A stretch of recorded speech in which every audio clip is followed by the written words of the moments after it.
And hello again, racing fans, and welcome to another special handicapping seminar, getting ready to take a look at the third leg of the American Triple Crown, the Belmont Stakes. Ordinarily, it would be live from Belmont Park, but not this year. In a special move, as Belmont Park is being completely rebuilt, the Belmont Stakes will be moved upstate to Saratoga Springs, New York. Track announcer Pete Aiello from Gulfstream Park. I guess for this conversation, I'm the North American representative of the conversation, but I'd be remiss if I didn't introduce my co-host and ace handicapper from Cain Park, Michael Cain. Michael, great to catch up with you. I think the last time we spoke, we talked about everybody but the winner of the Preakness Stakes. Hopefully we can do a little bit better today. Yes, definitely, Pete. It's always a pleasure. And your Triple Crown is coming to a closure now. And of course, our Triple Crown just started on the last weekend. We had the 1,000 guineas on Saturday, won by Run Judy Rum, Rain Lewis there for Ian Prasad. And on Sunday, we had the 2,000 guineas won by California Crown, Robert Haldane there for Jason Acosta. So we have just started off our first leg of the Triple Crown, and you're on your final leg. And of course, the Belmont Stakes, indeed, always a big racehorse to watch here in Jamaica every year. It's one of the most exciting races on our calendar, and the simulcast fans are really high on the Belmont Stakes this year. And it appears likely that they're going to be having a different winner of the third leg as opposed to the first two legs of your Triple Crown. Yeah, and it's a fun race, and we'll talk about it in just a moment. But let's set the scene for everybody. It's a very early post time. I think it's 9:45 Jamaica time, 10:45 Eastern in the U.S. for a 14-race spectacular. You can watch, wager, and win at Cain Park and at an OTB near you, island-wide. So no excuse not to take part in the great North American offering that is the Belmont Stakes this coming Saturday. Again, 14 races in total. Michael, you talked about the 1,000 guineas from Cain Park and the 2,000 guineas. I was certainly impressed by California Crown. With the new timing system, you had a wicked second quarter in that race, and California Crown dueling with one of the big favorites. Interesting times ahead. Put him right away. Definitely was an impressive run from him on Sunday. Definitely, and he made all the running from gate to wire. He's undefeated in 3 starts, so that was his only third start, and stepping up to the big stage for the first time, and he put it across the big favorite and still made interesting times ahead. So we look forward to them meeting up in the St. Leger. That should be the next big assignment. And we had Provident, who was third, also trained by Jason Acosta. So it was a 1, 2, 3 for Jason Acosta, and indeed that was a big message, a great message sent to all of the other competitors for the remainder the classic season. So a big 1, 2, 3 there, and we look forward to California Crown continue to improve and interesting times ahead, who reportedly had some setbacks along the way. He should be at his best when they match up again in their next big assignment. Sounds good. I look forward to talking to you about that, maybe on camera, maybe off camera, but here we're on camera. We're on camera getting ready to take you through the big 3, as it were. It's a 14-race card. There's a lot of really good racehorses in at Saratoga on Saturday, but the race we're going to start with, Michael, is the 10th race on the program, the Metropolitan Handicap, more affectionately known in the U.S. as the Met Mile. It's an interesting Met Mile because this will be the first Met Mile ever run out of the historic Wilson Chute. The Wilson Chute, Michael, was built just last year by the New York Racing Association to try to allow for one-turn mile races. Previously, you had to go 7 furlongs or you had to go 1.1 miles if you wanted to run in New York. Now you can run 1 mile. But the interesting thing about the Wilson Chute is the circumference of the track and the way the Wilson Chute sits. They kind of run parallel to the clubhouse turn before they link onto the main course. It's a very unique 1 mile circuit, and a lot of the horses that are actually all of the horses that will be taking part in the Met Mile have yet to race over it. 6 horses to go postward. The 2 stars to the show, White Abarrio, who won the Florida Derby and then went on to win the Breeders' Cup Classic, and National Treasure, who won the Preakness Stakes last year, en route to a win in this year's Pegasus World Cup at Gulfstream Park. They both were defeated in Saudi Arabia and look for their summer campaigns to turn around on Saturday. Yes, and of the 2 of them, National Treasure came a lot closer, 4 by length and a half, ran a big race there. And that was in the Rich Saudi Cup, ridden by Flavian Pratt. Flavian Pratt is back aboard now, and Bob Baffert has this one working well. Went 6 furlongs to 111 on the 25th of May. Went a half mile on the 1st of June, 48 and a fifth of a second. So he's well primed for his return. This will be his 3rd start for the season. And on the other hand, White Abarrio will be starting for the 2nd time this season. Had his seasonal debut in the Saudi Cup and was 10th by some 15 lengths there. So White Abarrio has been blazing the exercise track on the 27th of April. Best out of 169 horses, 46 and 4/5 of a second. On the 9th of May, 47 to 4th out of 73 horses that worked a half mile that morning. On the 17th of May, best out of 90 with 47.2 for half mile there. So this one has been well drilled. And on the 29th of May, the last breeze, 47.50 per second. So rightfully, 65 could be the right choice here on the more than 9. But close, it should be a close thing between National Treasure and White Barrio. Of the others, we're seeing a horse by the name of Post Time. This one has raced 10 times, 8 victories, and a second and a third. So he is indeed a classy sort. And this one, trained by Brittany Russell, and this one is expected to do very well. Steps up from grade 3 and grade 2. He was a winner in the Carter by a neck. That was at grade 2, beating Castle Chaos, and was a runner-up in the Westchester, beaten by Monsieur. So this one, Post Time. Can he match up to National Treasure and White Barrio? That's yet to be seen, but it clearly has the record to do so. I'm taking as 2, 6, and 3 as my order of preference there. National Treasure to get the better of White Barrio, and Post Time in the Met Mile. Couple of thoughts for you on that. I don't disagree with anything you just said. I think that National Treasure could be the controlling speed in the race. For a race at a one-turn mile, there's not a whole lot of dedicated front-running speed. That's good news for National Treasure. I'm curious to see, though, both of those horses, National Treasure and White Barrio, they both don't look like they were pointed to this race. They kind of were refreshed after a failed experiment in Saudi Arabia. I think a horse who was pointed to this race from the barn of Chad Brown, because he does everything when it comes to Saratoga, is number 4, Blazing Sevens. Now, Blazing Sevens, he made a seasonal debut last time out. It was a win against lesser company than he'll face on Saturday, but he's no stranger to facing quality competition. He was beat a dirty nose in last year's Preakness to National Treasure. The pace is a muddled one here, Michael. White Barrio, a horse that's somewhat pace dependent. Blazing Sevens is certainly pace dependent. Post Time is certainly pace dependent. The controlling speed could be National Treasure, and if he is, he's going to lead him on a merry dance. But I'm going to try to upset the apple cart. I'm going to go with Blazing Sevens on top. That's the 4 for me. You're making it 2, 6, and 3. I'll make it 4, 2, and 6. That's race 10 on Saturday, the Met Mile. We'll move now to race number 11 on the program, the Grade 1 Manhattan. We're covering all bases here, Michael. We're going 1.25 miles on the dirt in the Belmont. We're going a 1/3 mile in the Met Mile. Now we're going to go to the green stuff. We're on the turf at 1 mile and 3/16. It's the Manhattan. $1 million in U.S. purse money up for grabs. Ton of storylines here. We have a couple of invaders coming over from France and one coming over from Ireland, both of which look to be horses that have big chances. Who did you go with in the Manhattan? I went with a measured time, one of those invaders, and this measured time has William Buke in the saddle for Charles Appleby and Godolphin Stableston. This is a real high-powered combination, and this one ships in from Maiden. Was a 4th in the Dubai Turf Classic. That was just a length and a quarter behind over 1 mile and an 1/8, 1:45 and 4/5 of a second of time there. That's a big time for 1 mile and an 1/8. Prior to that, was a winner in 1:47 and 4/5 of a second. That was for 1 mile and an 1/8, another big time there. And that was at Maiden. And the other victory came at Maiden as well. 3 starts back in a Grade 2 event, won by 3 1/4 lengths in 1:46 and 4/5 of a second. These times for 1 mile and an 1/8 are eye-popping. And I tell you, a measured time is indeed a big-time performer. And there's a stalemate of measured time named Nation's Pride. They're both owned by Godolphin, both trained at Charles Appleby, and notably, Frankie Dettori is reunited with Godolphin. And you know those blue silks of Godolphin, when you see Frankie Dettori in those blue silks, you know it's going to be serious time. So I think that the invaders are going to have the rule of the roost here, and I think there's going to be a checkmate for all the other contenders here, headed by Program Trading. Of course, that's going to be the local. Program Trading is highly thought of, has won all of 5 races from 6 starts and just lost by a length and a quarter in that only defeat. And Program Trading is indeed a big-time performer.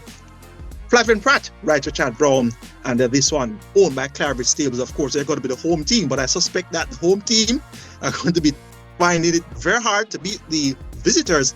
And measured time is my top choice here over Nation's Pride, then Program Trading, and I like the looks of I'm Very Busy to round up the frame here in the Manhattan. Well, Chad Brown has 2 in the race. You just touched on the other one. I'm Very Busy. Program Trading, of course, the morning line favorite. I'm going to swing against the Chad Brown. I just got done telling you how he points to Saratoga, and now in true handicapper fashion, I will ignore what I just said and try to beat him with both of those horses. I agree with you that the invaders are going to be tough. A couple of notes for you on that. I think that the turf course at Meydan in Dubai probably is more reminiscent of what they'll face on Saturday at Saratoga. That's if it doesn't rain. Now, there is some call for rain in the forecast, and if it rains, that'll probably throw a wrench into a lot of people's plans. But if it does rain, I like my horse even more. And my horse is the number 6, Alrifa, from the barn of Joe O'Brien. You talked about how potent a combination Aidan O'Brien is and Charlie Appleby is. And we got Charlie Appleby with the Godolphin horses. We have Aidan O'Brien, who doesn't need any introduction. But his son, Joseph O'Brien, is in town. And he did quite well last summer when shipping a select few horses over from the UK over to Saratoga. So I think he knows the lay of the land here. And Alrifa is a horse that has never raced in the US, has never raced in the UK. Comes by way of Ireland after going to France the last couple of times. Seems to be able to take his racetrack with him. It doesn't matter what the surface is. It doesn't matter what the turf condition is. And I like to see that they went for the local guy, Johnny V. John Velasquez will ride. So I'm trying with an upset in the Met Mile. I'm trying with another upset in the Manhattan. I'm going to go the 6 on top. I agree with you about the 9. I'm going to make it 6-9, and I'll even toss in your 1. I'll go for the other Chad Brown. That's the one I'm very busy down inside. Unlike the race we just talked about, the Met Mile, where I said there wasn't a ton of pace, I do see some pace, and it should be a true and honest race in the Manhattan. That's race 11, the penultimate race before Saturday's Belmont Stakes. You want to move into the Belmont, or do we have something else we want to mention here? Well, just throwing in the fact that this Nation's Pride won over a mile and a quarter with 136 pounds, and I always find it very attentive, the weight that these horses carry when they're running on the other jurisdictions compared to the weight that they get when they come to the US. Now look at Nation's Pride. That one carried 128 pounds, 136 pounds winning at Maiden last February, and now down from 136 to 124. That's a big drop at the scale. I mean, you look at the weight that Measured Time carried at Newmarket, 134 pounds, 136 pounds, and now down to 124 pounds. So these horses get a feather to tote when they ship over to the US, and that makes them even more dangerous. So I'm taking it as 9.75 on 1. Measured Time over Nation's Pride. I'm expecting the Appleby Godolphin pair to dominate the finish here, and then program trading, and I'm very busy. So 9.75 and 1 in the Manhattan. Well, the good news is we're both swinging against program trading, so we'll have to link up after this race and see if we're alive in the Daily Double or the Pick 3 going into the Belmont Stakes. It's race number 12 on the program, presented by Naira Bets. It's the $2 million Belmont Stakes, the third leg of the U.S. Triple Crown, a mile and a quarter. That should not be ignored. A mile and a quarter is the distance, not the mile and a half, not the Test of Champions distance we usually get to. A very, very good field, Michael, a field of 10. We have a lot to talk about here. We probably should slow down and enjoy the great races that is the Belmont this year. We have the Derby runner-up in Sierra Leone for trainer Chad Brown. We have the Derby winner in Mystic Dan. We have the Preakness winner in Seize the Grey. And we have a horse that some people think is going to beat them all. I would be one of those, in Mindframe, who just has 2 races, has never raced against stakes horses. So a ton of different storylines. Which storyline did you go to here? Well, my storyline is the fact that Sierra Leone hung in the last prologue of the Kentucky Derby and bounced into Forever Young, and they were in a wrestling match for at least the final prologue of the event, and they were both beaten by Mystic Dan in the end. Mystic Dan. Well, let me pause you. Let me pause you. We have great technology here on the program here today. Let's not just listen to you talk about that. Let's actually go to the videotape. Let's take a look at the final quarter of a mile of this year's Kentucky Derby. Mystic Dan, Sierra Leone. Let's go to the videotape now. Now, here comes Resilience with a 5-wide sweep, and Forever Young is rallying for Japan, and Sierra Leone is launching his rally too. It is wide open. Catching Freedom's going to come through toward the inside. They're off the turn. Mystic Dan cut the corner and grabbed the lead right at the top of the stretch. Sierra Leone and Forever Young are shoulder to shoulder with a furlong to go, but they've got 2 lengths to make up on Mystic Dan, who's begging for the wire. Forever Young and Sierra Leone keep on coming. Sierra Leone, Forever Young, and Mystic Dan. A wild finish. Here's the wire. Photo finish. 3 noses on the wire. Mystic Dan, Sierra Leone, and Forever Young. So as we just saw in that video, Michael, Sierra Leone, you were talking about it before I cut you off. He had a brutal run in that final quarter of a mile, lugging in the whole way. jockey change here today after the race. They were not too happy with the way he was ridden in that race. Now take it from there. You say Sierra Leone gets revenge on Mystic Dan. Should get revenge on Mystic Dan and all others. And Flavian Pratt replaces Tyler Gafflone in the saddle. And this one, interestingly, skipped the Preakness, so he's quite a fresh compared to Mystic Dan, who competed in the Preakness, as well as the winner of the Preakness, and that was the horse that made all the running, and that was the Speedy Seize the Grey. That one won on a stoppage track. So Sierra Leone now, freshened by Chad Brown and the change of rider. I think this is going to set the record straight here and get the better of Mystic Dan as well as Seize the Grey. So that's my top choice right off the bat. Very strong opinion on the winning chances of Sierra Leone. It's going to be a set of fresh legs here. But as you said, Pete, there are many other horses that are interesting entries. And how about that undefeated Mindframe? Won 2 races and steps up to this level for the first time. Could this be another California crown? Well, I think it could be. And that's a beautiful segue. Thanks for the segue. Let's show it to you now. Mindframe winning on debut at Gulfstream Park. This was Florida Derby Day for trainer Todd Pletcher. Todd had some other things going on that afternoon in how running Fierceness, who of course would turn in an unforgettable performance in the Florida Derby. Now, this is interesting, Michael. Fierceness was originally supposed to run in this race. Mindframe was also originally supposed to run in this race. He's not going to run them against each other. So really the talk of the tape is, who is coming into the race better? Was it Fierceness or was it Mindframe? Based on the entry box, Mindframe must be training out of his mind. Let's show you the replay now from his opening race of his racing career at Gulfstream Park Maidens on Florida Derby Day. We'll go to the replay now. Mindframe at even money is on the scene now. Quarter of a mile left to go. It's Mindframe, the leader. From last, Value Cajun tries to follow him through and claim second at a big price, but Mindframe has kicked it in. Mindframe, this hype was real hype as Mindframe is running up the score here. A very impressive run from Mindframe. His first career start, a winning one by Florida Derby winner Constitution. Mindframe by 10 in the end. Well, Mikey, you saw that replay of Mindframe. He was ultra impressive, and then he went one better racing against winners for the first time. That was on Derby Day at Churchill. He's undefeated and untested. The question is, as you said, the waters get a lot deeper. Is he up to the test? Well, winning on debut in 121 and 3/5 of a second for 7 furlongs is out of this world.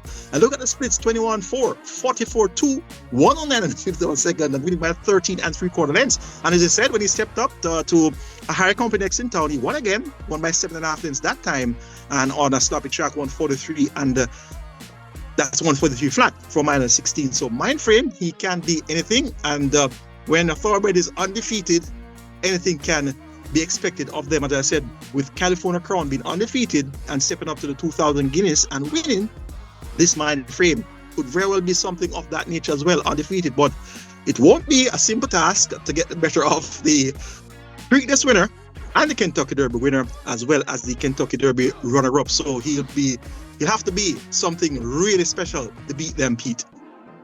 Well, and the other thing, too, is there's good news and bad news as it relates to where he drew in the race. He drew the far outside gate. Ordinarily, that'd be good news, but going 1.25 miles, he's going to have to use some big-time early speed to get over from that outside draw so he doesn't lose too much ground. Now, that being said, I will say that based on especially you saw that 7 furlong debut, he's got a ton of early speed, and that's good news because I think that he's going to need to use some of that, but he's drawn outside of the other key speed in here, which is your Preakness winner, Seize the Grey.